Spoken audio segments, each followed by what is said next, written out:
હૃદયરોગનો દુખાવો આ જડબાથી ડ્યુટી સુધી ગમે ત્યાં થઈ શકે એવું નહીં. બધાને એવું કે ડાબી બાજુ દુખે હૃદયરોગ એવું ના હોય. લાઈફમાં એને અનઇઝીનેસ એવી લાગે કે રહી ના શકે. છાતી પર ભાર મહેસૂસ થતો હતો અને એ વ્યક્તિએ રિપોર્ટ કરાવ્યા. એના જે ખૂબ નજીકના ડૉક્ટર હતા ત્યારે દિલ્હી હતા અને આ ભાઈ અમદાવાદમાં હતા. એમને રિપોર્ટ ત્યાં મોકલ્યા વોટ્સએપમાં. ત્યાંથી ડૉક્ટરે કોલ કરીને કીધું કે ત્યાં તું જ્યાં હોય ત્યાંથી ફટાફટ હોસ્પિટલ પહોંચ, બિકોઝ એક ઓનગોઈંગ હાર્ટ એટેક હોવાની સંભાવના છે. એ કેમ ખબર પડે સર? મારા દર્દીને ટિપિકલ થતું હતું. અડધો કલાક પહેલાંનું ઇસીજી નોર્મલ હતો, છતાં પણ મને 6 મેં કહ્યું તો ઇમરજન્સી જેમ ફરીથી ઇસી કરવાનો એટેક ચાલુ થયો. એક તો એના લક્ષણો ઉપરથી, બીજું ઇસીજી ને ત્રીજું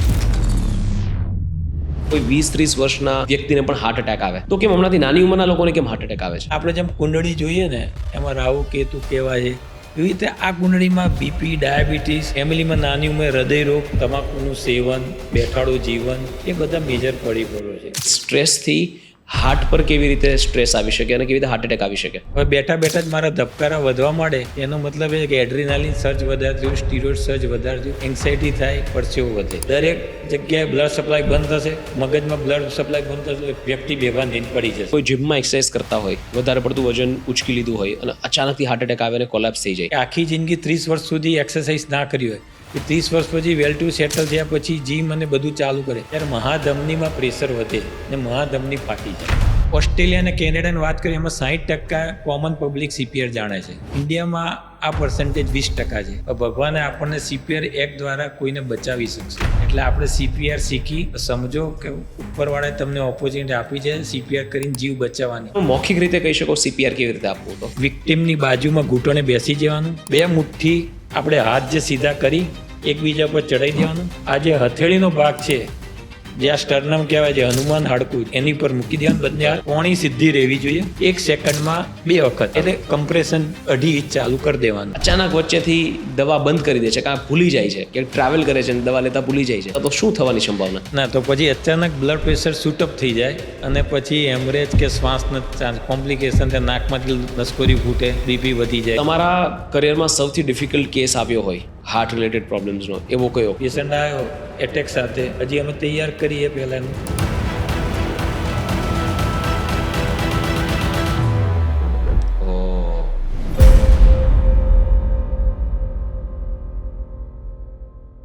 નમસ્કાર દોસ્તો, સ્વાગત છે આજના ખૂબ જ ખાસ એપિસોડમાં.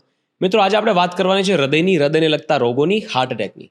ભારતમાં સૌથી વધારે મૃત્યુ જો કોઈ રોગથી થતા હોય તો એ છે હાર્ટ એટેક. સૌથી વધારે લોકો હાર્ટ અટેકને કારણે ભારતમાં મરે છે. શું કામ? એના વિશે આજે આપણે ચર્ચા કરવાની છે. હાર્ટ એટેક કેવી રીતે થાય, હાર્ટને લગતા પ્રોબ્લેમ્સ કેવી રીતે ઇમર્જ થાય, એ પ્રોબ્લેમ્સથી કેવી રીતે બચી શકાય. આપણા બધાના ઘરમાં કોઈને કોઈ વ્યક્તિ એવી હશે કે જેનું બ્લડ પ્રેશર હાઈ હોય, જેને હાઇપરટેન્શન હોય, હાર્ટને લગતા અલગ અલગ પ્રકારના પ્રોબ્લેમ્સ હોય, કે હાર્ટને લગતા ઓપરેશન્સની વાતો થતી હોય. મિત્રો, દરેક પરિવાર માટે, દરેક ઘર માટે આ પોડકાસ્ટ ખૂબ જ ઇમ્પોર્ટન્ટ છે. આપણા બધા પાસે એક પાવર છે મિત્રો, સીપીઆરનો. એક એવી વસ્તુ કે જેનાથી આપણે કોઈને જીવન આપી શકીએ. ખાસ કરીને એની આજે આપણે વાત કરવાની છે કે આપણી આજુબાજુ કોઈ વ્યક્તિને હાર્ટ એટેક આવ્યો હોય, આપણા ઘરમાં કોઈ વ્યક્તિને હાર્ટ એટેક આવ્યો હોય તો એને આપણે કેવી રીતે બચાવી શકીએ એની પણ આજે વાત કરવાની છે. અને આપણે બધા હાર્ટ એટેકથી કેવી રીતે બચી શકીએ એની વાત કરવાની છે. અને આ બધી વાતો કરવા માટે આજે આપણી સાથે ઉપસ્થિત છે doctor Anand Shukla from KD hospital. મિત્રો, 2 દાયકાઓ કરતાં પણ વધારે એમનો એક્સપિરિયન્સ છે. He is one of the most known and respected cardiologist of not just Ahmedabad but of Gujarat. હજારો પેશન્ટ્સની એમને સર્જરી કરેલી છે અને હજારો પેશન્ટ્સને એમને સારવાર કરીને સારું જીવન આપેલું છે. આજે એમની પાસેથી આપણે હાર્ટને લઈને બધું જ ડિટેલમાં સમજવાનું છે. તો ખાસ કરીને આ એપિસોડ આખો શરૂઆતથી લઈને અંત સુધી જોજો એવી મારી પ્રાર્થના છે. ચલો વાતની શરૂઆત કરીએ. Doctor Anand Shukla, welcome to the જય ધરેશ્વર શો. Thank you. સર, આજે ઘણી બધી વાત કરવી છે. હાર્ટ ડિસીઝને લઈને, હૃદયના પ્રોબ્લેમને લઈને ઘણી બધી વસ્તુઓથી લોકો પીડાતા હોય છે, ઘણા બધા પરિવારો પીડાતા હોય છે અને ઘણીવાર આપણને ખબર નથી હોતી ને પ્રોબ્લેમ્સ હોય છે. તો આજે આપણે એ હિસાબથી ચર્ચાની શરૂઆત કરીએ કે દરેક ઉંમરનો વ્યક્તિ આ ચર્ચા સાથે રિલેવન્સ ધરાવી શકે. ચોક્કસ. માય ફર્સ્ટ ક્વેશ્ચન ઇઝ, હમણાંથી કેમ એવું સાંભળવા મળે છે કે કોઈ 20-30 વર્ષના વ્યક્તિને પણ હાર્ટ એટેક આવે? અધરવાઇઝ એકદમ નોર્મલી ફિટ દેખાતા હોય અને સડનલી એમના હાર્ટ એટેકના ન્યૂઝ આવે અને ઘણા લોકો નથી જીવી શકતા કે સર્વાઈવ નથી કરી શકતા. સાચી વાત. મારો જ એક ફ્રેન્ડ હતો સર, એને અરાઉન્ડ 20-21 વર્ષની ઉંમરે હાર્ટ એટેક આવ્યો. આજથી 10 વર્ષ પહેલાંની વાત કરું છું, કદાચ એના કરતાં પણ પહેલાંની વાત કરું છું. એની કુડ નોટ સર્વાઈવ. તો કેમ હમણાંથી નાની ઉંમરના લોકોને કેમ હાર્ટ એટેક આવે છે? એ આપણે હૃદયરોગ કેમ થાય છે એના પરિબળોને સમજીશું તો આપણને આનું કારણ ખબર પડી જશે. હૃદયરોગ થવાના પરિબળોમાં બ્લડ પ્રેશર, ડાયાબિટીસ, તમાકુનું સેવન, બેઠાડું જીવન, ખોરાક નું પ્રમાણ એટલે ફળફળાદીનો અભાવ એ બધા મેજર પરિબળો છે. તમે નોટિસ કર્યું હશે છેલ્લા વખતથી કે હું જ્યારે નાનો હતો ત્યારે શાળામાં મેદાન હતા, ખેલકૂદ કરતા હતા. હવે બધા નાનપણ બાળકે બેઠાડો કોઈ દોડાદોડી ફિઝિકલ સ્ટ્રેનવાળી એક્ટિવિટી હોતી નથી. રાઈટ. પ્લસ એડિક્શન થોડું અર્લી ચાલુ એજમાં થતું હોય છે. એટલા માટે જ ગામડાઓ અને શહેરમાં હૃદયરોગનો ભેદ જોવા મળતો નથી. બંનેમાં જનરેશનમાં નાની ઉંમરે તમાકુનું સેવન થતું હોય. આ બધા જે પરિબળો છે, પ્લસ આધુનિકરણ જે ઇન્ડસ્ટ્રીયલાઇઝેશન કહેવાય. તમે આ બધા રોગોને ડીપ અન્ડરસ્ટેન્ડિંગ કરશો તો યુએસએમાં હૃદયરોગ આજથી 20 વર્ષ પહેલાં વધારો હતો, હવે ઓછો થતો જાય છે. રાઈટ. અને એનું સ્થાન કેન્સરે લીધું છે.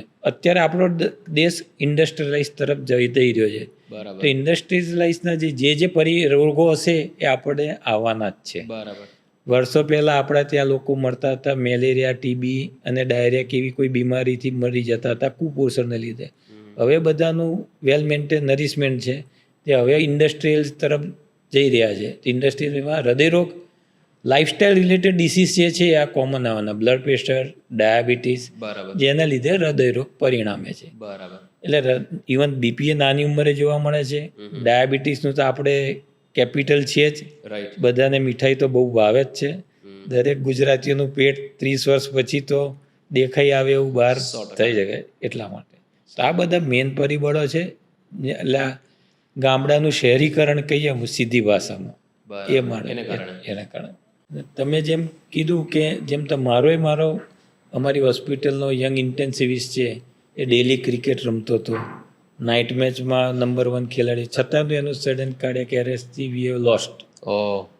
સો એવું નથી, પણ રેગ્યુલર એક્સરસાઇઝ એક ફિઝિકલ પાર્ટ અલગ છે ને એક મેન્ટલ પાર્ટ અલગ છે. અત્યારે ભાગદોડવાળી જિંદગીમાં T20 જેવા ટાર્ગેટ શોર્ટ ટર્મમાં પૂરા કરવાના, લાઈફસ્ટાઈલને સ્ટેજ ખેંચાઈ જીવનમાં ખેંચીને કામ પૂરા કરે, એ બધા જે હોર્મોન ડિસ્ટર્બન્સ પણ આપણું કરે એટલું બરાબર જે ઇફેક્ટ કરવાનો. બરાબર. એટલે સ્ટ્રેસ એક મોટું કારણ છે. નાની ઉંમરમાં હાર્ટ એટેક આવે છે. ફિઝિકલ એક્ટિવિટી તો છે જ. માનસિક અને શારીરિક બે કમ્પોનન્ટમાં આપણે એનાલિસિસ કરવું જોઈએ. બરાબર. સર વધારે કયું અફેક્ટ કરે, માનસિક કે શારીરિક? બંને કરે. તમે જુઓ કે પેલો સાઉથના એક્ટર હતા કે હેલ્થ ક્લબ દરરોજ જતો હતો ને એમાં સડન કાર્ડિયક એરેસ્ટ થયું. એમ તો ફિઝિકલ તો સારું જ હશે, ડેલી એક્સરસાઇઝ કરતો હતો. રાઈટ. મેન્ટલ સ્ટ્રેસ પણ એટલો જ પરિબળ કરે, મેન્ટલ સ્ટ્રેસ કોઈ પણ ફોર્મમાં હોય. રાઈટ. એટલા માટે સર કોઈનો રિપોર્ટ કમ્પ્લીટલી નોર્મલ હોય, એમ લાગે આમાં કોઈ પ્રોબ્લેમ છે જ નહીં, છતાં બીજા દિવસે હાર્ટ એટેક આવી શકે? આવી શકે. એ હૃદયરોગના મેં કીધું ને, આપણે જેમ કુંડળી જોઈએ ને એમાં રાહુ કેતુ કેવા છે, એવી રીતે આ કુંડળીમાં બીપી, ડાયાબિટીસ, ફેમિલીમાં નાની ઉંમરે હૃદયરોગ, તમારી હેબિટ, તમારી લાઈફસ્ટાઈલ બધું કામ કરે. રિપોર્ટ એક પેરામીટર છે, એટલે 100% કે એ તમને મેજોરિટી કે ના તમારું અત્યાર સુધીનું ટાર્ગેટ બરાબર છે, એનો મતલબ એ નહીં કાલનું.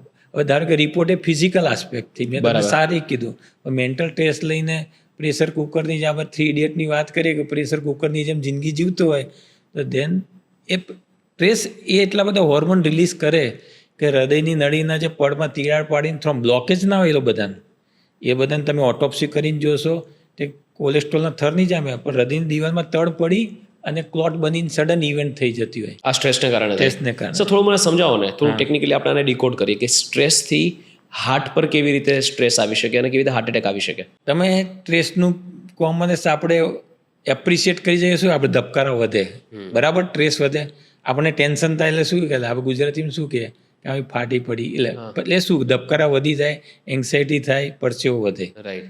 એટલે એ બધું કેમ ખાલી વિચારવાથી જ આવું કેમ થયું કે અંદર બોડીમાં એવો હોર્મોન સિક્રેટ થયા, જે હોર્મોન સિક્રેટ કરે આખા બોડીના બધા ઓર્ગન્સને કામ કરે. હવે બેઠા જ મારા ધબકારા વધવા માંડે તેનો મતલબ એ કે એડ્રીનાલિન સર્જ વધારે થયું, સ્ટીરોઇડ સર્જ વધારે થયું, એ બધું હાર્ટ ઉપર એડવર્સલી એફેક્ટ કરે. એટલે માનસિક સંતુલન પણ એટલું જ ઇમ્પોર્ટન્ટ છે. તમે હેલ્થની ડેફિનેશન જોશો તો health is A 3 component: mental, physical and spiritual wellbeing. તમારે મેન્ટલ વેલબિંગને કંટ્રોલ કરવા માટે તમારે કોઈકને ફોર્મ સ્પિરિચ્યુઅલ કે હોબીના ફોર્મમાં એડ કરવો જ પડે કે જે તમે રિલેક્સ થઈ શકો. સાચી વાત છે, 100% સર. આપણે ઘણીવાર વિડીયોઝ જોતા હોય કે કોઈ જીમમાં એક્સરસાઇઝ કરતા હોય, વધારે પડતું વજન ઉચકી લીધું હોય અને અચાનકથી હાર્ટ એટેક આવે અને કોલેપ્સ થઈ જાય. આવા ઘણા બધા વિડીયોઝ જોયા છે. એક ફેમસ એક્ટર પણ આઈ થિંક એવી જ રીતે ચાલ્યા ગયા હતા. તો આનું કારણ શું સર? કેમ જીમમાં એક્સરસાઇઝ કરતી વખતે અચાનકથી કેમ હાર્ટ એટેક આવે? એટલે તમે ગ્રેડેડ સુપરવાઇઝ એક્સરસાઇઝ કરો તો વાંધો નહીં.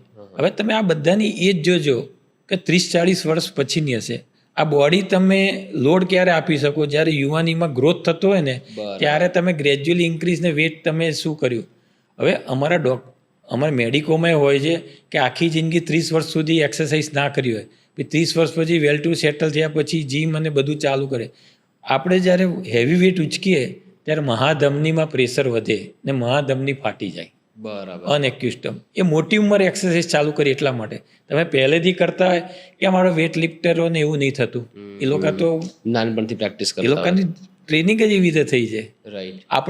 આપણે મોટી વેટ લિફ્ટિંગ ને બધું ચાલુ કરે 30-40 વર્ષ પછી, જ્યારે ઓલરેડી ગ્રોથ ફેઝ પૂરો થઈ ગયો છે. રાઈટ. તો આપણે કરાય ના કરાય એવું નથી, પણ ગ્રેડેડ અને ફિઝિકલ ટ્રોમા ના થાય એનું મોનિટર સાથે એ તમે પલ્સ રેટ, બીપી બધું મોનિટર કરીને પછી ગ્રેડિટ કરવામાં વાંધો નહીં. બરાબર. અને સર આમાં મને એવું લાગે છે થોડો અવેરનેસનો પ્રોબ્લેમ છે, કારણ કે જીમમાં જ આ અવેરનેસ નથી હોતી. મને યાદ છે હું એક જીમના પ્રોજેક્ટ પર કામ કરી રહ્યો હતો. મારું જે કમ્યુનિકેશનનું કામકાજ છે એમાં એક ઓનલાઈન એપ્લિકેશન હતી કે જેમાં કોઈ પણ વ્યક્તિ કોઈ પણ જગ્યાએ જઈને જીમ સેશન બુક કરી શકે. તો એના ટાઈપ્સમાં I would have spoken to hundreds of gyms. 300-400 જીમ્સના ઓનર સાથે મેં વાત કરી હશે અને એમાંથી 50-60 મેં વિઝિટ પણ કર્યા છે. તો બધા જીમમાં કોઈ સિસ્ટમ જ નથી કે કોઈ પણ આવે ને કોઈ પણ એક્સરસાઇઝ આપી દે. માત્ર એક જ જીમ મુંબઈમાં હતું કે જ્યાં ક્રિકેટર્સ એક્સરસાઇઝ કરવા જાય. જ્યારે વાનખેડેમાં કે ત્યાં મેચ હોય ત્યારે ક્રિકેટર્સ જીમમાં એક્સરસાઇઝ કરવા જાય. તો ત્યાં એ લોકો એક્સરસાઇઝ કરાવતા પહેલા કે કોઈ પણ વ્યક્તિને જીમમાં મેમ્બરશિપ આપતા પહેલા એક એનો ટેસ્ટ કરે, એને ટ્રેડમિલ પર ચલાવે અલગ અલગ ઇન્ટેન્સિટીમાં અને પછી એનું બીપી ને બધું ચેક કરે, પલ્સ રેટ ને બધું ચેક કરે. એટલે હું એક્સરસાઇઝ અચાનક કરી નાખીશ અને મારું બીપી ને પલ્સ રેટ અચાનક શૂટઅપ થઈ જશે. That is harmful. Gradually graded ફોર્મમાં થશે ને તો મને નુકસાન નહીં કરે. That is the best way to do the gym exercise ને ઇન્ક્રીઝ ધ ઇન્ટેન્સિટી. અને તમે આપ એક્સરસાઇઝની જ વાત કરી જોજો. આપણું એન્સેટ ભારતની યોગા ઇઝ ધ બેસ્ટ. તમે જોજો કે જીમની એક્સરસાઇઝ કર્યા પછી તમે એક્ઝોસ્ટ થઈ જશો. તો કોઈ દર યોગા અડધો કલાક કરશો પછી તમે એનર્જેટિક અનુભવશો, પેલું નહીં કરો. એનું કારણ કેમ સર? એનું કારણ શું? યોગા કરવાથી કેમ માણસ રિજ્યુવિનેટ થાય અને જીમની એક્સરસાઇઝ કરવાથી માણસ કેમ થાકી જાય? હું એનો કંઈ એક્સપર્ટ નથી, પણ મેં ચોપડી વાંચી એમાં એવું છે યોગામાં કોઈ પ્રાણ અંદર જાય પેલામાં આપણે એક્સેલ વધારે કરીને એક્ઝોસ્ટ થઈ જાય છે. એક મિકેનિઝમ છે રિધમિક, ને યોગાની મુવમેન્ટ બધી રિધમિક હોય છે. કોઈ એક્સેસ ફોર્મમાં કેવી હોતી નથી. એ કારણ હોય છે. પણ હું એનો સબ્જેક્ટ એક્સપર્ટ નથી. હવે પતંજલિ કે એમાંથી જ જોવું પડે કેમ એવું થાય છે. બરાબર. સર ઘણા કેસીસમાં એવા પણ સાંભળ્યા છે કે ઓનગોઈંગ હાર્ટ એટેક હોય. મેં એક કેસ સાંભળેલો કે એમાં કોઈ વ્યક્તિને કંઈ થતું હતું, છાતી પર ભાર મહેસૂસ થતો હતો અને એ વ્યક્તિએ રિપોર્ટ કઢાવ્યા. રિપોર્ટ બીજા દિવસે આવ્યા. એ રિપોર્ટ એને ડૉક્ટરને મોકલ્યા. એના જે ખૂબ નજીકના ડૉક્ટર હતા ત્યારે દિલ્હી હતા અને આ ભાઈ અમદાવાદમાં હતા. એમને રિપોર્ટ ત્યાં મોકલ્યા વોટ્સએપમાં. ત્યાંથી ડૉક્ટરે કોલ કરીને કીધું કે ત્યાં તું જ્યાં હોય ત્યાંથી ફટાફટ હોસ્પિટલ પહોંચ, બિકોઝ એક ઓનગોઈંગ હાર્ટ એટેક હોવાની સંભાવના છે. એ કેમ ખબર પડે સર કે કોઈ ઓનગોઈંગ હાર્ટ એટેક કેટલા દિવસ સુધી ચાલે? એ હું તમને ટિપિકલ એક તો સિમ્ટમ્સ હોય જે અમુક છે ને, અમારે જે હાર્ટ એટેકના સિમ્ટમ્સ હેબર્ડન્સ નામના સાયન્ટિસ્ટે ડિસ્ક્રાઇબ કરેલા છે. આજ તમને મારા દાખલા જોડે મારે 10 દિવસ પહેલાં જ મારી ઓપીડીમાં પેશન્ટ આવ્યું. ટિપિકલ છાતીમાં દુખતું હતું. એટલે અમે અમુક પ્રશ્ન પૂછીએ કે છાતીના મધ્ય ભાગમાં દુખે છે, પરસેવો થાય છે. હૃદયરોગનો દુખાવો આ જડબાથી ડ્યુટી સુધી ગમે ત્યાં થઈ શકે. એવું નહીં બધાને એવું કે ડાબી બાજુ દુખે હૃદયરોગ, એવું ના હોય. હવે દુખી શકે, ગમે તે દુખી શકે. આમ ડિસ્ક્રાઇબ ના કરી શકે, પણ લાઈફમાં એને અનઇઝીનેસ એવી લાગે કે રહી ના શકે. બરાબર. એટલે એ એક કેરેક્ટરિસ્ટિક થયું. શ્રમ કરવાથી હૃદયરોગ વધે, બેસવાથી ઘટી જાય અને પરસેવન બધું થાય. તો આ ટિપિકલ હૃદયરોગનું માનો. મારા દર્દીને ટિપિકલ થતું હતું. અડધો કલાક પહેલાંનો ઇસીજી નોર્મલ હતો, છતાં પણ મને 6 મેં કહ્યું ના તો ઇમરજન્સી જેમ ફરીથી ઇસી કરવાનો એટેક ચાલુ થયો. તો અમુક એક તો એના લક્ષણો ઉપરથી, બીજું ઇસીજી ને ત્રીજું બ્લડનો રિપોર્ટ જે ટ્રોપોનિન કહીએ છીએ, જે હવે વાઇડલી અવેલેબલ છે, એની સેન્સિટિવ સ્પેસિફિટી 98-99% હોય. બરાબર. એટલીસ્ટ છાતીમાં જ્યારે 20 વર્ષ પછી દુખતું હોય ત્યારે ઇસીજી કરાવી લો અને બ્લડનો રિપોર્ટ કરાવવામાં નુકસાન નહીં. ઓવર ડાયગ્નોસ થશે તો વાંધો નહીં, પણ હશે ને ડાયગ્નોસ નહીં થયું તો તકલીફ, ને ગેસ તરીકે ગણકાવવું નહીં. બરાબર. યુઝ્યુઅલી લોકો એવું જ કહેતા કે ઊંધો ગેસ થયો છે ને એવી વાતો તમે કરતા નાની ઉંમરે જલ્દી એક્સપેક્ટ ના કરતા હોય કે હૃદયરોગ હોઈ શકે. સાચી વાત છે. એમાં ઇસીજી અને ટ્રોપોનિન રિપોર્ટ એવા છે ને કે તમે ઇઝીલી ગમે ત્યાં કરાવી શકો. ને એના પરથી તમને જે વિશ્વાસ એ ડૉક્ટર જોડે કોમ્યુનિકેટ કરી અને તમે એનું નિદાન કરાવી શકો એના જેવું. બરાબર. સર, બ્લડ પ્રેશરનો જે પ્રોબ્લેમ છે એ હેરિડેટરી ખરો? હા, હેરિડિટી મધર ફાધર ન હોય તો નેક્સ્ટ સંતાનને આવી શકે. હા. બરાબર છે. અને આની શરૂઆત ક્યારથી થતી હોય? કેટલી એજમાં બ્લડ પ્રેશર વધવાનું સ્ટાર્ટ થતું યુઝ્યુઅલી? એટલે મેં એવું તમને કહ્યું એ આ બધા લાઇફસ્ટાઇલ રિલેટેડ રોગ છે. બરાબર. તમે એક્ટિવ રહ્યા ફિઝિકલી અને ખોરાકમાં તમે આપણે જંક ફૂડ ના ખાધા, એક્સ્ટ્રા સોલ્ટવાળું અથાણું પાપડ માપનું ખાતા હોય, ઓબેસિટી ના હોય તો બ્લડ પ્રેશર જલ્દી ના આવે. બરાબર. પણ જો તમે પહેલેથી ફિઝિકલ ઇનએક્ટિવ હોય, જંક ફૂડના શોખીન હોય, ઓબેસિટી હોય, એક્સરસાઇઝનો અભાવ હોય તો નક્કી નાની ઉંમરે બ્લડ પ્રેશર આવું. અને મારો જેટલી વસ્તુ કીધી આ બધી બધાને છે જ. મારો હું પોતે જ જ્યારે યુએન મહેતામાં હતો ત્યારે જ મેં સ્ટડી કરેલો. 30% પોપ્યુલેશનને બ્લડ પ્રેશર કટ ઓફ કરતાં વધારે આવે છે ને જે પણ અજાણ હોય છે. એટલા માટે લોકોને ખબર જ નથી બ્લડ પ્રેશરનો પ્રોબ્લેમ હોય. સર, જેને બ્લડ પ્રેશરનો પ્રોબ્લેમ ડાયગ્નોઝ થઈ ગયો છે, રાઈટ, એમને પછી એક દવા આપવામાં આવે કે જેમને ડેઈલી લેવાની હોય અને પછી ધીરે ધીરે એ દવાનો પાવર વધતો જાય, રાઈટ. દવા તો લેવાની જ, દવાની સાથે બીજી કઈ કઈ કાળજીઓ રાખવી જોઈએ અને કયા કયા એક્ટિવિટીઝ કરવી જોઈએ, કઈ એક્ટિવિટીઝ કરવી જોઈએ જેનાથી બ્લડ પ્રેશરની પ્રોબ્લેમ વધે નહીં કે હાર્ટ એટેક ના આવે? જો અમારા સાયન્સમાં અમે ડેટા જોઈએ ને તો સૌથી વધારે બ્લડ પ્રેશર રિડક્શન વેટ રિડક્શનથી થાય. તમે 1 થી 2 કિલોગ્રામ વેટ રિડક્શન કરશો ને તો 4 થી 8 ડિજિટ બ્લડ પ્રેશર ઘટે, જે કોઈ પણ દવાથી આટલું એચીવ થતું નથી. Very important. સૌથી પહેલાં તમે એ વિચારો. અને સોલ્ટ તમે ઓછું કરી નાખો. બરાબર.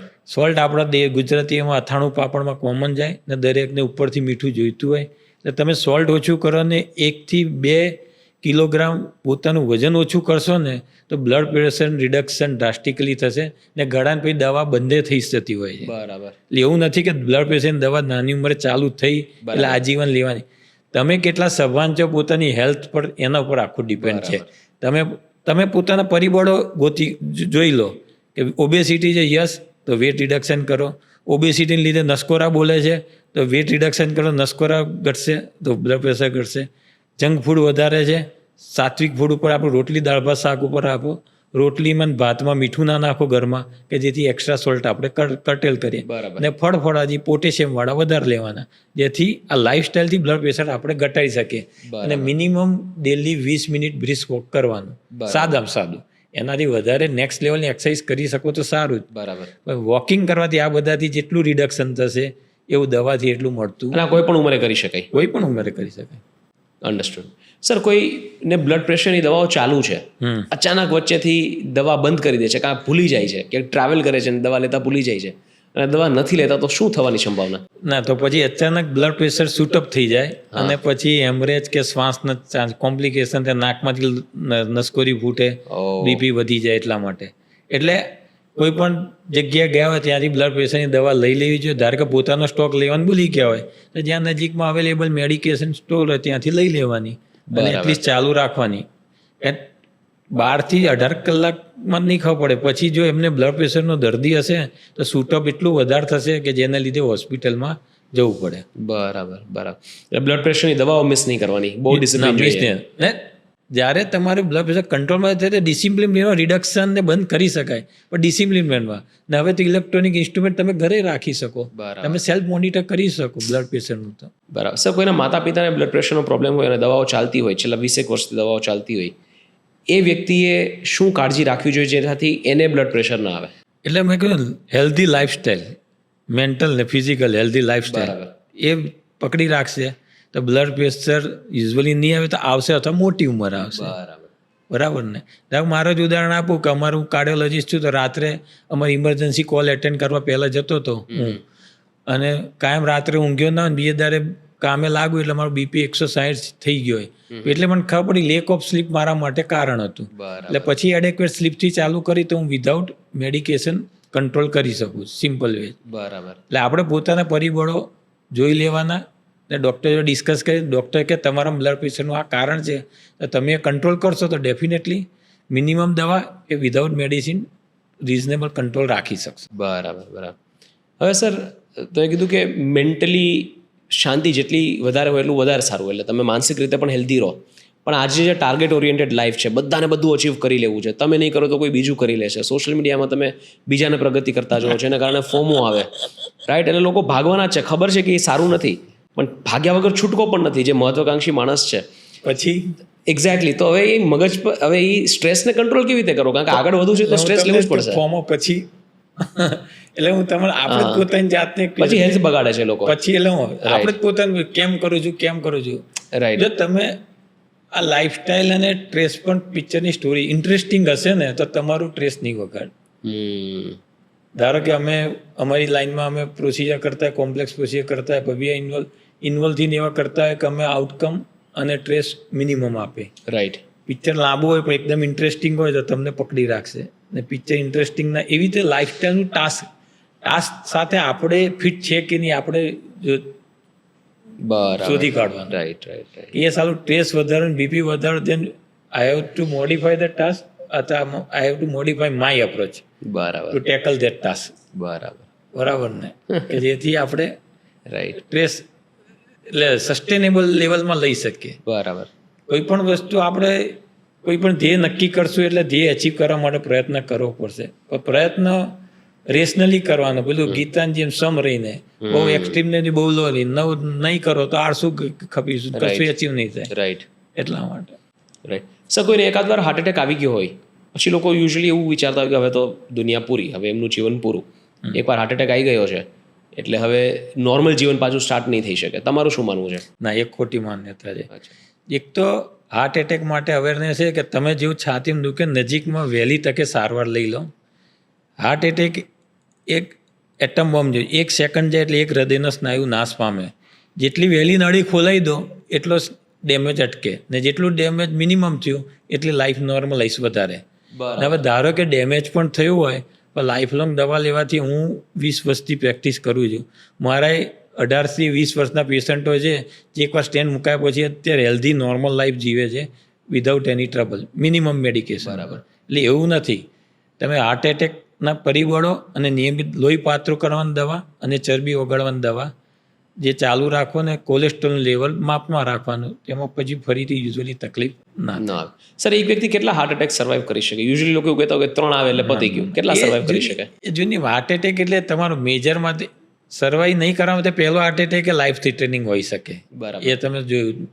કોઈના આપણે નાની ઉંમર ને મોટી ઉંમરવાળાને સર્વાઈવ કરતા હોય એના પછીની ક્વોલિટી લાઈફ કેવી છે એના ઉપર. જેટલા ઉંમર હાર્ટ એટેક આવતા જાય હૃદય નબળું થતું જશે. બરાબર. એટલે એના પર ક્વોલિટી ઓફ લાઈફ તમારી નહીં રહે. તમે એક્ટિવિટી નહીં કરી શકો. મિનિમમ એક્ટિવિટીમાં હૃદય એટલું ડેમેજ થઈ ગયું હોય, શ્વાસ ચડે, પગે સોજા આવે કે છાતીમાં દુખવા મળે. એટલે એવું એના કરતાં રેગ્યુલર મેડિસિન રાખો. તો એકવાર થયા પછી સભાનતા રાખો, બીજો નહીં લાવવાનો. બીજો નહીં લાવવા માટે પેશન્ટની પોતાની ને એના કન્સલ્ટન્ટ બંનેની જવાબદારી બને. બરાબર. સર ઇન્ડિયામાં મોટા ભાગના મૃત્યુના કારણ હાર્ટ એટેક હોય છે અને પછી આવે છે કેન્સર અને પછી એક્સિડન્ટ ને બીજું બધું, પણ હાર્ટ એટેકથી સૌથી વધારે મૃત્યુ ભારતમાં થાય છે. બીજા બધા દેશોમાં પણ આવું જ છે? મેં કીધું બીજા બધા જે લોકો ઇન્ડસ્ટ્રીયલ ફેસ પતી ગયો વેસ્ટર્નવાળા છે એ લોકોને હવે ઇન્સિડન્સ ડિક્લાઇનિંગ છે. યુએસએમાં યુરોપમાં હૃદયરોગ ડિક્લાઇનિંગ છે. પોપ્યુલેશનની એજ વધે છે એટલે કેન્સર રિલેટેડ રોગો વધવાના. એટલે 2045 પછી આપણા કેન્સર રિલેટેડ રોગો જોવા મળશે. અત્યારે ઇન્ડિયા એપિડેમિક ટોપ ઉપર છે હૃદયરોગ માટેના. બીપી, ડાયાબિટીસ, હૃદયરોગ ટોપ ઉપર રહેશે અત્યારે નેક્સ્ટ 10 થી 15 વર્ષ. બરાબર. સર હવે તમને આ વાળો ક્વેશ્ચન કદાચ સ્ટુપિડ ક્વેશ્ચન લાગશે તો મને માફ કરજો. હાર્ટ એટેક એક મૃત્યુનું કારણ છે, કેન્સર એક મૃત્યુનું કારણ છે, મલ્ટિપલ ઓર્ગન ફેલિયર એક મૃત્યુનું કારણ છે. These are all different reasons how people die. મને એવો વિચાર આવે છે કે અગર કોઈ વ્યક્તિ ફિટ છે, પોતાની હેલ્થનું ખૂબ વ્યવસ્થિત ધ્યાન રાખે છે, બ્લડ પ્રેશરનું ધ્યાન રાખે છે, તો એને હાર્ટ એટેક નથી થતો.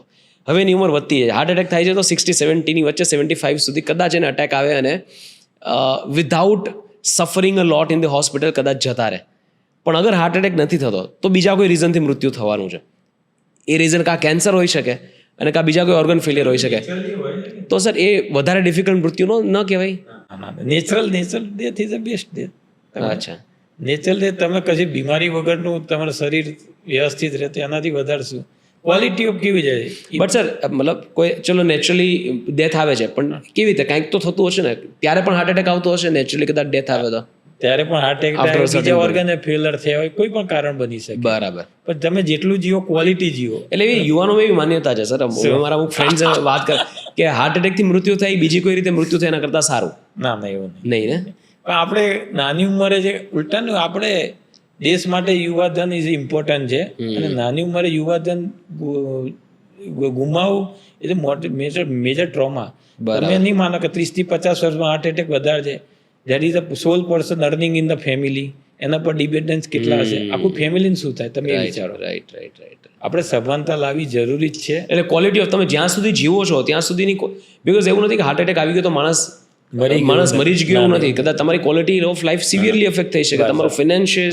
સિવિયરલી એફેક્ટ થઈ શકે એટલે ક્વોલિટી ઓફ લાઈફને મેન્ટેન કરવા પર ફોકસ કરો અને હૃદયરોગ થવાના પરિબળથી દૂર રહો ને હેલ્ધી લાઈફસ્ટાઈલ જીવો બરાબર બરાબર સર કોઈને હાર્ટ એટેક આવી ગયો છે ત્યારબાદ કેવી રીતે જીવનને નોર્મલ કરી શકે પાછું બધી જ એક્ટિવિટી કરી શકે બધી એટલે હૃદયનું પમ્પિંગ ડેમેજ કેટલું છે એના ઉપર છે જો હૃદયનું માઇનર ડેમેજ થયું તો વિધિન 1 મંથમાં એ નોર્મલ એક્ટિવિટીને બધું કરી શકે હૃદય વધારે પડતું ડેમેજ માત્રામાં હોય તો મેડિસિનથી ગ્રેજ્યુઅલી એ પોતે કોપઅપ કરી શકે ને પહેલાં જેવી એક્ટિવિટી રિટર્ન થઈ શકે ડિસિપ્લિન લાઈફસ્ટાઈલ દ્વારા એનો મતલબ એવો નથી કે કાયમ ઘરમાં બેસી રહ્યું એક જગ્યાએ બેસી રહ્યું એવું છે બરાબર આ આખું સાયન્સ ક્વોલિટી ઓફ લાઈફ માટેનું જ છે કે તમે બીમારી થાય પણ તમે બીમારીમાં સાયન્સ પ્રમાણે સારવાર કરાવીને ક્વોલિટી લાઈફ જે પહેલાં જીવતા તે ચાલુ રહે એના માટેનું જ છે સર તમારા કરિયરમાં સૌથી ડિફિકલ્ટ કેસ આવ્યો હોય હાર્ટ રિલેટેડ પ્રોબ્લેમ્સનો એવો કયો અમુક કેસીસની તમે વાત કરી શકો તો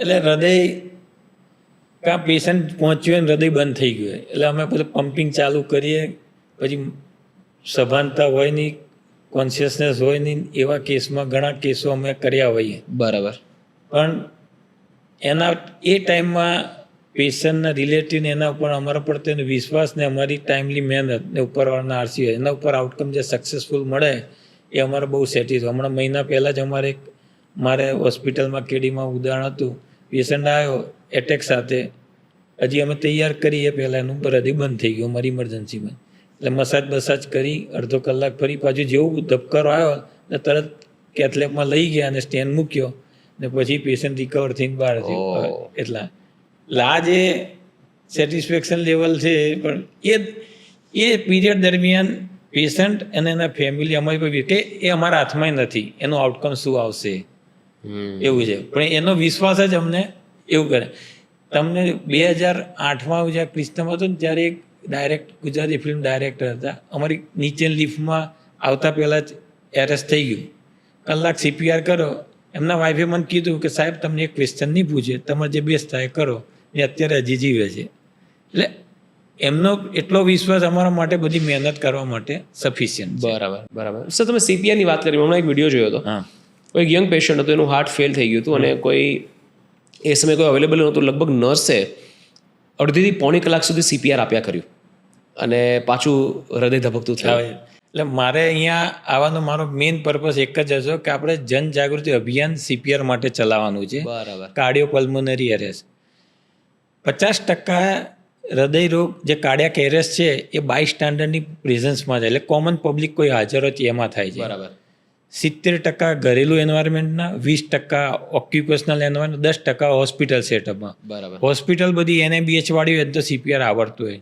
બરાબર 20% ઓક્યુપેશનમાં છે અને 60-70% ઘરેલું એન્વાયરમેન્ટમાં તો આ બધામાં આપણે બધાએ CPR ટ્રેનિંગ લેવી જરૂરી છે એમાં કોઈ રોકેટ સાયન્સ નથી બરાબર તમે વિડીયો જોશો ઘણા અમારું AMN ચાલે કેડીવાળાએ પણ અમે હેન્ડ્સ ઓન CPR આપે છે અમારું ખુદનું ફાઉન્ડેશન ક્રિસ આઉટ ફાઉન્ડેશન છે એ દરેક ઓર્ગેનાઇઝેશન હેન્ડ્સ ઓન CPR મેનિક્યુન ઉપર આપીએ છીએ બરાબર પ્લસ એક AED નામનું મશીન હોય જે શોટ આપે એ દરેક મેજર જગ્યાએ ફોરેનમાં તો છે જ તમે ઓસ્ટ્રેલિયા અને કેનેડાની વાત કરીએ એમાં 60% કોમન પબ્લિક CPR જાણે છે આપણે ઇન્ડિયામાં આ પર્સન્ટેજ 20% છે આપણે જ્યારે આ પર્સન્ટેજ 60% લઈ જઈશું ત્યારે રસ્તા ઉપર સડન કાર્ડિયાક એરેસ્ટ થાય વિક્ટીમને બચાવી શકશું એટલે જેવું CPR તરત બાયસ્ટાન્ડર ચાલુ થઈ જાય તો તરત વિક્ટીમ બચવાની.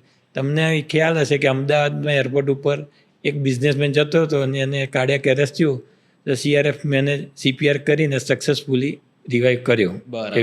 એવી રીતે કાલુપુર ત્યાં 4 રસ્તા આગળ એક યંગ છોકરો એક્ટિવા પર જતો હતો અને એરેસ્ટ થયું અને 2 ટ્રાફિક પોલીસે CPR એટેન્ડ કરેલો હતો, બંને CPR કરતાં લઈ ગયા અને સક્સેસફુલી સર્વાઈવ થયું.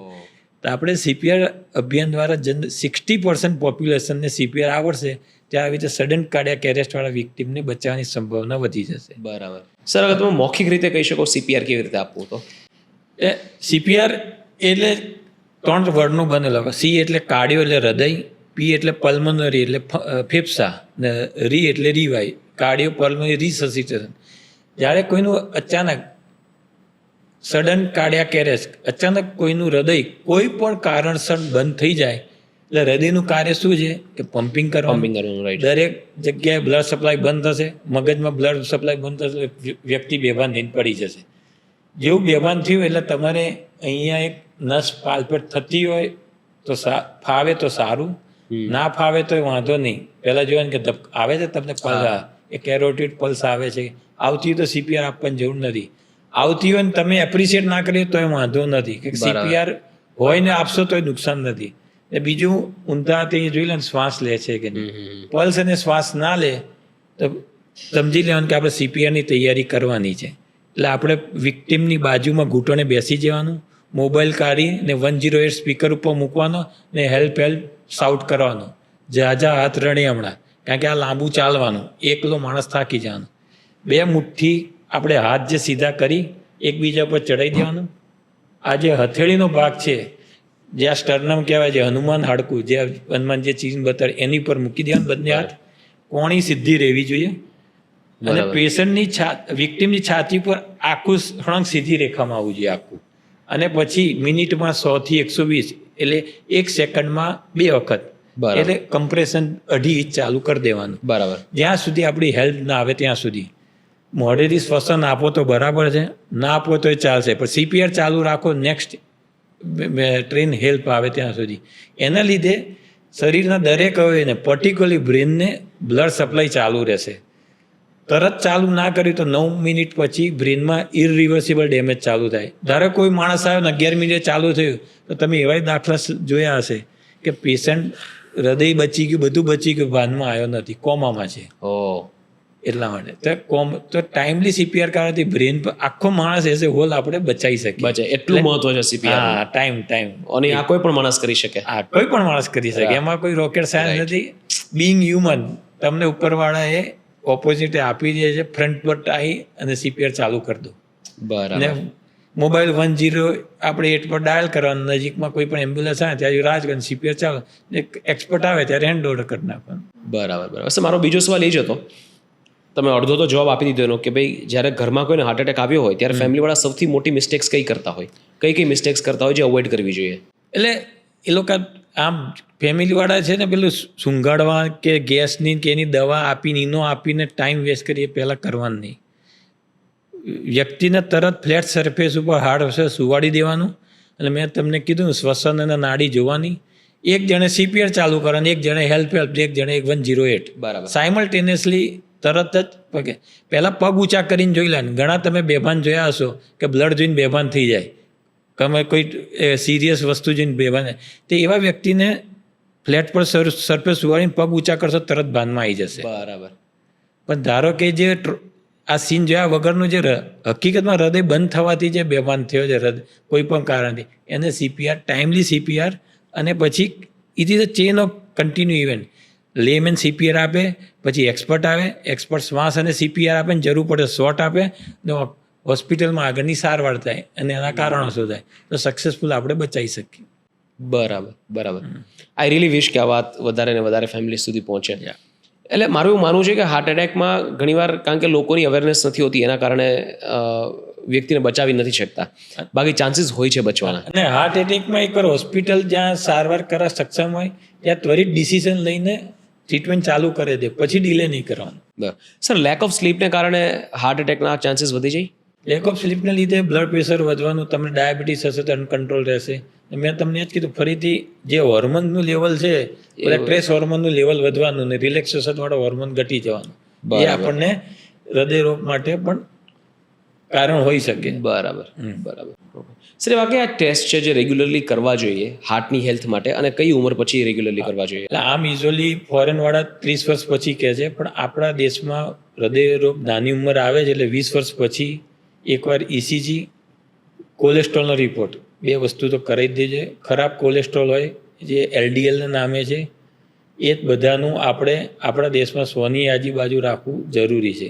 અને વધારે હોય તો શું કરવાનું સર? તો પછી લાઇફસ્ટાઈલ, એક્સરસાઇઝ અને ડાયટ પહેલાં લેવાનું અને નજીકના આપના ડૉક્ટરની તમારે દવા ના લેવી હોય તો સૌથી કશો વાંધો નહીં, સારું, પણ કોલેસ્ટ્રોલ કંટ્રોલ લાવવાના બધા એફર્ટ કરવાના, અને ના આવે તો પછી દવા લેવાની જરૂર હોય તો લેવાની. બરાબર.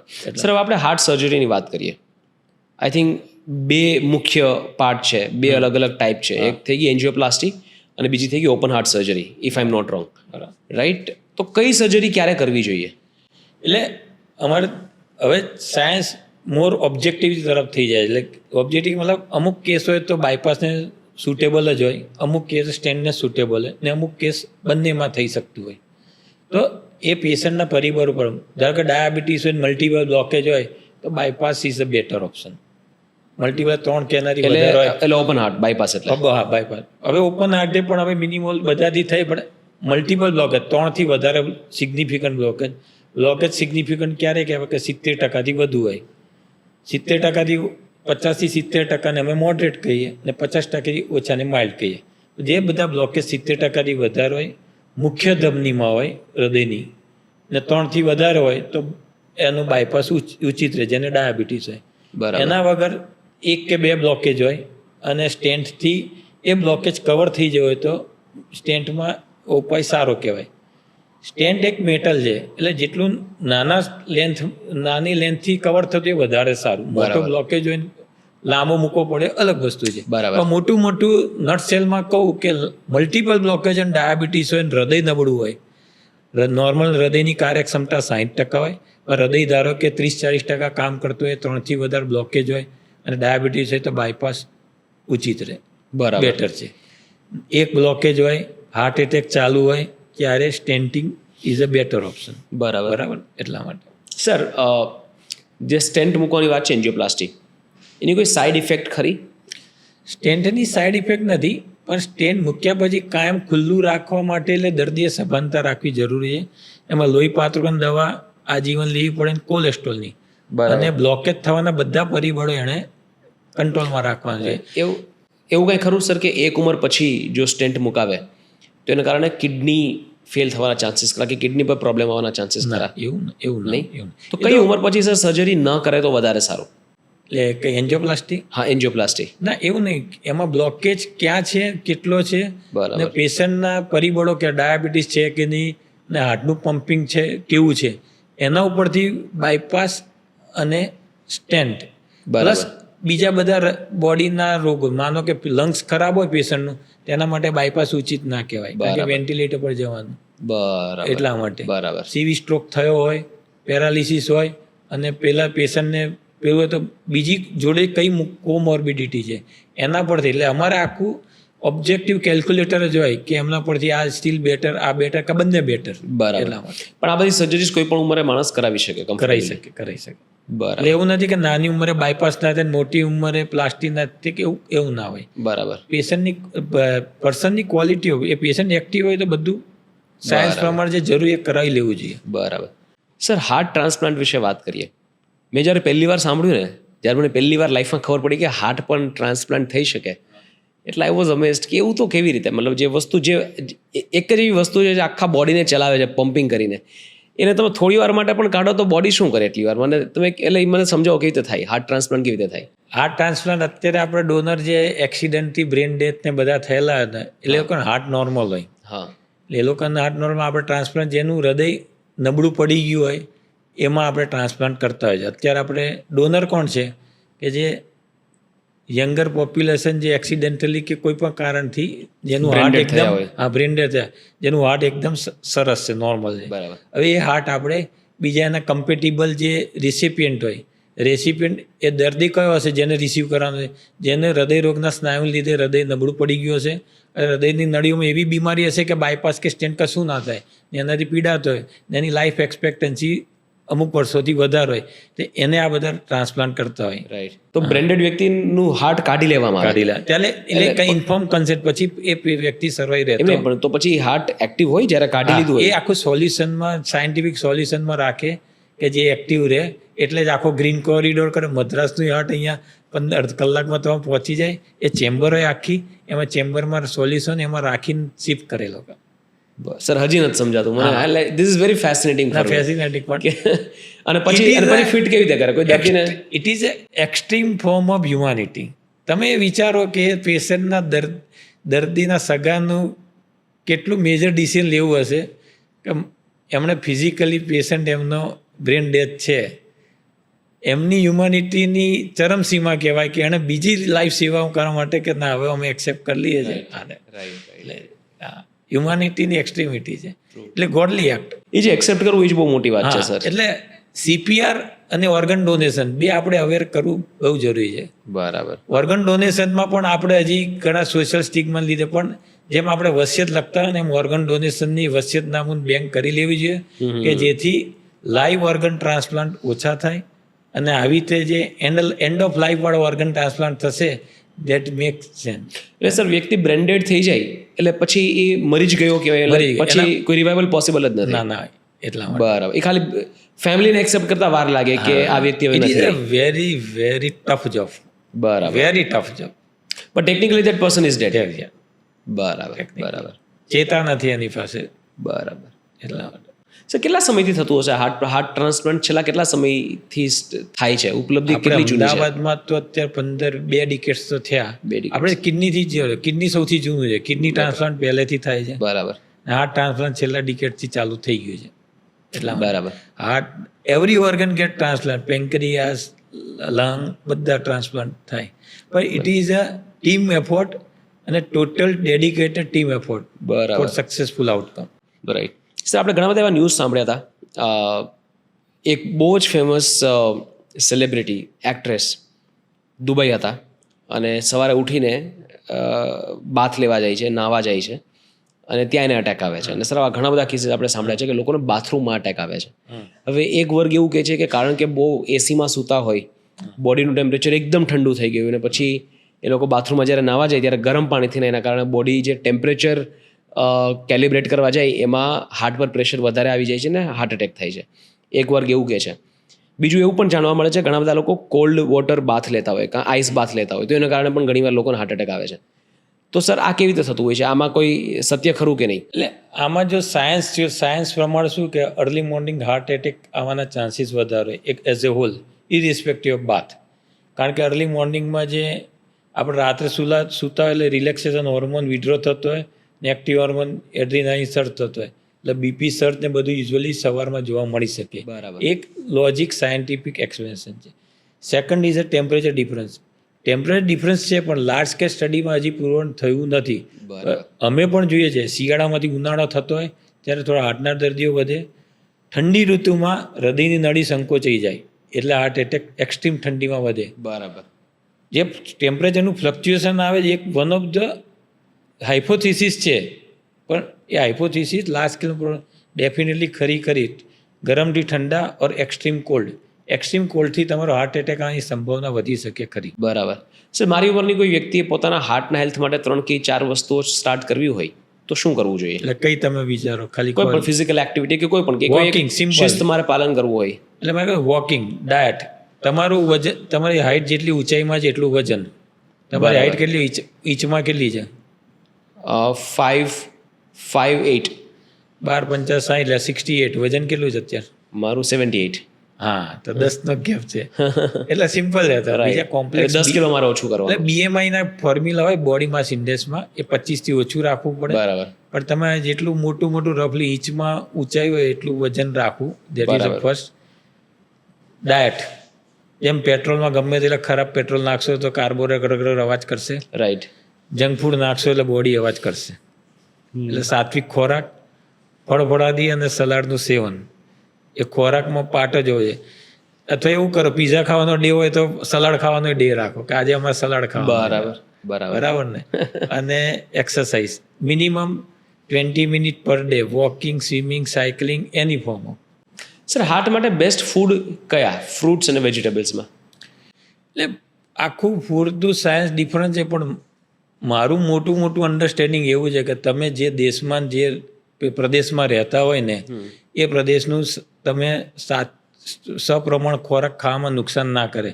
તમે ઇન્ડિયાનું જ કલ્ચર જુઓ કે નોર્થમાં રોટી વધારે, સાઉથમાં રાઈસ વધારે, ને આપણામાં બંને કમ્પોનન્ટ હશે કે આપણે એન્વાયરમેન્ટને એના પ્રમાણે જ આ ફિક્સ થયું હશે.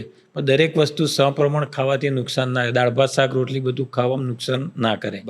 કારણ કે તમારે એટલું જોવાનું કે કોઈ પણ કેલરી એક્સેસ હશે એ તમને કોલેસ્ટ્રોલના જમા રૂપ, હૃદય રૂપમાં જમા થશે. એટલે કેલરી ને વેટ ગેઇન ના થાય. ને તમારા પ્રદેશનું જે ખોરાક હોય એ ખાવામાં વાંધો નહીં. એવો કંઈ એક્સ્ટ્રીમ ફેન્સી ખોરાક લેવાની કંઈ જરૂર નથી હેલ્થ મેન્ટેન કરવા. એવું મારું પોતાનું મોટું અન્ડરસ્ટેન્ડિંગ કરે. તમે કહો કે ભાઈ અમેરિકામાં આ ફ્રૂટ ખાવાથી હૃદયરોગ ઓછો થયો, પણ તમે આપણી જ પોતાની સંસ્કૃતિ સમજીને આપણો ખોરાકને ફોલો કરશો સાથ, તો એમાં કોઈ નુકસાન થાય એવું લાગતું નથી. સર લોકો જીમમાં જે સપ્લિમેન્ટ યુઝ કરતા હોય, ક્રિએટિનિન લેતા હોય, એ બધી વસ્તુથી હાર્ટના રોગો થવાની સંભાવના ખરી? એટલે તમે દરેક તમારા ફૂડમાં પ્રોટીન કેટલું, ફેટ કેટલું, એ કાર્બોહાઈડ્રેટ સપ્રમાણ હોવું જોઈએ. ઘી તેલ પણ લેવું પડે, કારણ કે દરેક કોષ કોલેસ્ટ્રોલના જ બનેલા, ચરબીના જ બનેલા. તમે ટોટલ ઘી તેલ બંધ કરો તો એને સાઈડ ઇફેક્ટ હોય. એમાં કહું દરેક સપ્રમાણમાં લેશો તો કશું એવું નુકસાન કરે નહીં. તમને જ્યારે લાગે કે તમે વેટ પુટ ઓન કરવાનું ચાલુ કર્યું, તમે ફાસ્ટિંગમાં રહેતા હોય છે તો પણ તમારા માટે નુકસાનકારક. બરાબર. એટલા માટે સર આ ઘી તેલમાં લોકોને બહુ કન્ફ્યુઝન છે. ઘણા લોકો એવું કહે છે કે ઘી હાર્ટ માટે બહુ સારું, ઘણા લોકો એમ કહે છે કે ઘી ખાવાથી જ કોલેસ્ટ્રોલ વધે. તમારું શું માનવું છે સર? ઘી ખાવાથી એ તો લીવરમાંથી ડાયજેસ્ટ થઈને પછી પહોંચવાનું. એટલે ઘી ખાવાથી એવું કે ડાયરેક્ટ નળીમાં ફસાઈ નથી જવાનું. બરાબર. તેલમાં શું છે કે તમે તેલને રિપીટ, જેવું તેલમાંથી કાળા ધુમાડા આવે ને એ નુકસાન પોઈન્ટ પહોંચી ગયો. બરાબર. બહારનું ખાવામાં શું થાય કે એણે પેલા સવારે તેલ નાખ્યું હોય ગાણમાં, એમાં નવું ઉમેરતો જાય, એટલે જૂનું તેલ ઓવર બંધ થઈ ગયું હોય. બરાબર. જેવું કાળો ધુમાડા થાય એટલે એ તેલ વાપરવાનું અટકાઈ દો. એટલે તેલ રિપીટ યુઝ નહીં કરવાનું, બીજું કંઈ નહીં. એકવાર વાપરેલું તેલ તમે ડિસ્કાર્ડ કરી નાખો તો નુકસાન ના કરે. જો રિપીટ યુઝ થયું તો તમને નુકસાન કરે. પણ સર આમ જમવામાં તેલની માત્રા ઓછી હોય વધારે સારું, રાઈટ? ફેમિલી માટે સારું. તમારે જો એક્ટિવિટી ના હોય, એક્સરસાઇઝ ના કરતા હોય તો વધારે થાય. છોકરાઓને જ્યારે ગ્રોથ પીરિયડ હોય ત્યારે આપો બરાબર. એકવાર 20-22 પછી પ્યુબર્ટી એચીવ થયા પછી જ્યાં ગ્રોથ થવાનું નથી, ના હાઇટ કા વેટનો, પછી then all diet restriction should start. Right. અને છોકરાઓને ઓબેસિટીથી બચાવવાના. પહેલેથી આપણું જ ફૂડ ખવડાવવાનું, પીઝા શોર્ટકટની આદત જ નહીં પાડવાની. બરાબર. સર હેલ્ધી ફોર હાર્ટ કરીને ઘણા પ્રીમિયમ ઓઇલ્સ આવતા હોય છે, ખાસ કરીને ઓલિવ ઓઇલ્સ. એમાં પણ 2 અલગ પ્રકારના હોય, કે એક ફ્રાય કરવા માટેનું ને એક ખાલી એમ જ ઉપરથી નાખવા માટેનું. ડુ યુ થિંક કે આવા ઓઇલ્સ વાપરવાથી હાર્ટની હેલ્થમાં સુધારો? વાપરો તો નુકસાન નથી, પણ હું તમને કહું it is a cost effective. કેટલા કોસ્ટલી આપણે ડે ટુ ડે યુઝ કરવાનું છે અને લાઈફસ્ટાઈલ એ તો બહુ ઓલ ડિપેન્ડન્ટ. હું કહું છું ને, આપણો પ્રદેશ, આપણો ગુજરાત છે ને, અમદાવાદમાં આપણા પૂર્વજો સપ્રમાણ ખોરાક દાળ ભાત શાક રોટલી કહીને ગયા છે. તે રૂટીન ઘરે બનાવે દાળ ભાત શાક રોટલી નુકસાન નહીં કરે. એમાં કે ઓલિવ ઓઇલ ખાવાથી તમને બચાવી નહીં શકે એવું એ નથી. સારું ખરું, એમાં કોઈ ડાઉટ નહીં. સામે કોસ્ટ એમાં એટલી હોય તો આપણે દરેકને કદાચ એફોર્ડેબલ ના બની શકે. અમુક એફ્લુઅન્ટ ક્લાસ જ કરી શકતા હોય. આપણા બુઝુર્ગોમાં ડેરી પ્રોડક્ટ્સ માટેનો લગાવ બહુ હતો. મતલબ મેં મારા પરદાદીને એવી રીતે ઘી કન્ઝ્યુમ કરતા જોયા છે કે હું આજે વિચારી પણ ન શકું હું આટલું બધું ઘી ખાઉં. મતલબ ખીચડી હોય તો જેટલી ખીચડી એટલું ઘી, રાઈટ? કેરીનો રસ હોય તો એમાં 1 વાટકો રસ હોય તો અડધો વાટકો ઘી, શાક હોય તો એમાં ઘી. And she lived 98 years until 97. મારો ફાધર મારા કરતાં વધારે સ્વીટ ખાઈ શકે છે, હું ખાઈ નહીં શકે. કારણ શું કે એ લોકોના લાઈફના સેટ લિમિટ હતા. 9 થી 5, 9 થી કામ કરીને પછી એ લોકોના સેટ ગોલ હતા કે આનાથી વધારે સ્ટેચ આઉટ નહીં થવાનું. Right. That mental part might have play. Satisfaction level, right. આપણને તમારું કોઈ સેટિસ્ફેક્શન લેવલ નથી. કંઈ અમુક લોકો આ ચાલ આટલું થયા પછી હું સેટિસ્ફાઈ, એવું નથી. એ લોકોએ દુનિયા પચાઈ જાણી છે ને જેવી જાણી છે. કેમ કે એ લોકોએ સેટ ગોલ, આનાથી વધારે સ્ટેચ આઉટ ના થવાનું. આ લાઈફસ્ટાઈલ કહેવાય. એ આપણે શીખવું, અમુક વસ્તુ તો એ લોકો જોઈએ શીખવી જરૂરી છે.